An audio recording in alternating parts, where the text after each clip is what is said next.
ৰাইজসকল আজিৰ ভিডিঅ'টো হ'বলৈ গৈ আছে দেই বহুত বেছি স্পেচিয়েল কাৰণ আজি লোকেল মাছ আৰু লোকেল মাছৰ লগত মানে লোকেল মাছটো কিহৰ সৈতে বনাব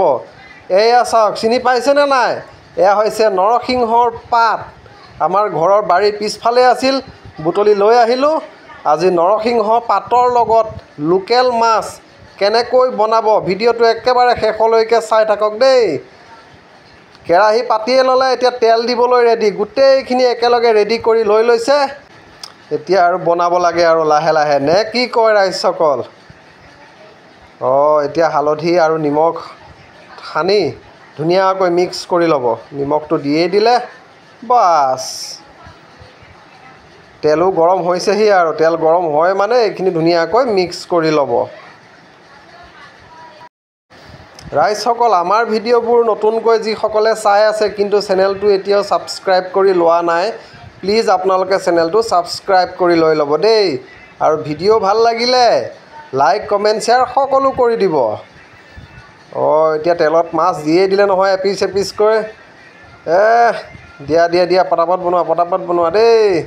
আজি বহুত দিনৰ মূৰত আজি নৰসিংহ পাতৰ লগত বনাবলৈ গৈ আছে লোকেল মাছ আৰু এইফালে ৰেডি কৰি ৰাখিছে গোটেইখিনি নৰসিংহৰ পাত পিচি একেবাৰে ৰেডি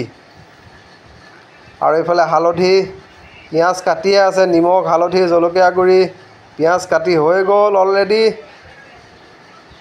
মাছো ফ্ৰাই হৈ গ'ল অলৰেডি এতিয়া দি দিব পিঁয়াজ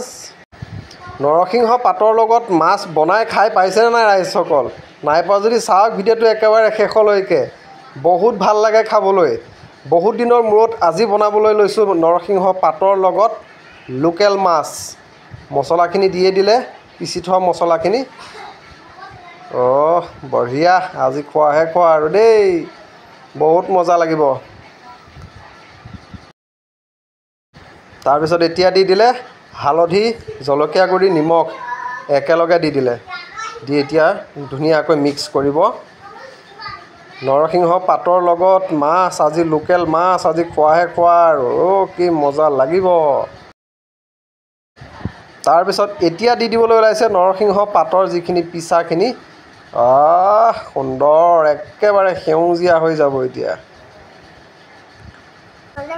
আৰু লগতে লৈ লৈছে এয়া আলু বইল আলুখিনি এতিয়া ধুনীয়াকৈ পিটিকা কৰি ল'ব আধা আৰু আধা নিদিয়ে আধা পিটিকা কৰি ল'ব বাৰু বজাৰত যেতিয়া মাছ কিনিছিলোঁ তেতিয়া বিলাহী বিচাৰিছিলোঁ বিলাহীৰ লগত বনাম বুলি ভাবিছিলোঁ কিন্তু যেতিয়া নাপালোঁ তেতিয়া আমাৰ এওঁ ক'লে বোলে নাই বাৰীত নৰসিংহ পাত আছে নহয় তাৰেদি আজি বনাম দিয়ক আৰু ময়ো ভালেই পালোঁ বাপেকে পইচাকেইটা বাচিলে নে কি কয় ফ্ৰীতে পালোঁ নৰসিংহৰ পাত আৰু পেটৰ কাৰণেতো ভালেই নৰসিংহৰ পাত হয় নে নহয় ৰাইজসকল এতিয়া দি দিলে আলু গুড়িখিনি একেলগে গোটেইখিনি দি দিছে আৰু কিছুমান গুড়ি কৰি লোৱা নাই 3-4 টুকুৰমান ৰাখি দিছে সুন্দৰ এতিয়া অলপ সময় ফ্ৰাই হোৱাৰ পিছত পানী ঢালিব লাগিব যিহেতু মাছৰ জোল হ'ব নহয় জানো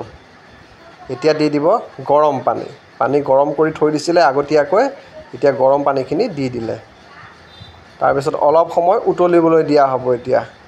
ৰাইজসকল আকৌ কৈছোঁ আমাৰ ভিডিঅ'বোৰ যিসকলে নতুনকৈ চাই আছে কিন্তু চেনেলটো এতিয়াও ছাবস্ক্ৰাইব কৰি লোৱা নাই প্লিজ আপোনালোকে চেনেলটো ছাবস্ক্ৰাইব কৰি লৈ ল'ব দেই আৰু ভিডিঅ' চাই ভাল লাগিলে লাইক কমেণ্ট শ্বেয়াৰ সকলো কৰি দিব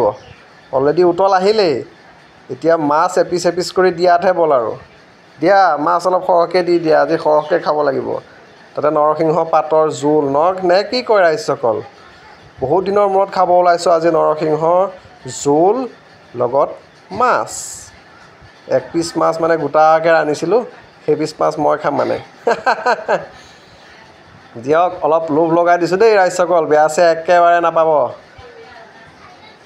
ৰাইজসকল ভিডিঅ' চাই কেনেকুৱা পালে জনাবলৈ নাপাহৰিব দেই ধন্যবাদ